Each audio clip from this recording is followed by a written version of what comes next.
গোকুলনগর রাস্তার মাথা এলাকায় জেলা বন দপ্তরের বিশাল সাফল্য।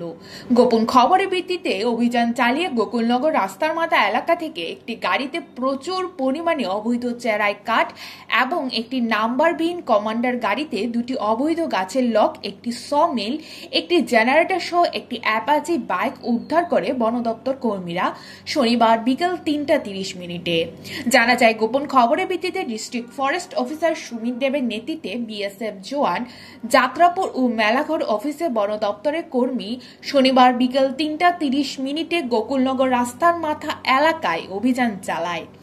অভিযান চালিয়ে সেখানে একটি নাম্বারবিহীন কমান্ডার গাড়িতে দুটি অবৈধ গাছের লক এবং TR07B1702 নাম্বারের একটি 4 চাকার টাটা ম্যাজিক গাড়িতে প্রচুর পরিমাণে অবৈধ চেরাই কাঠ, একটি কাঠের সমিল, একটি জেনারেটর সহ TR07B9853 নাম্বারের একটি অ্যাপাচি বাইক উদ্ধার করে।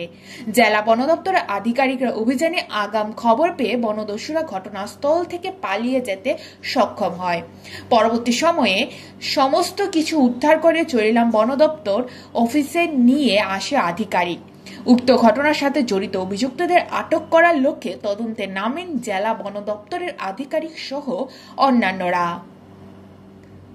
Bureau report, জনদর্পণ।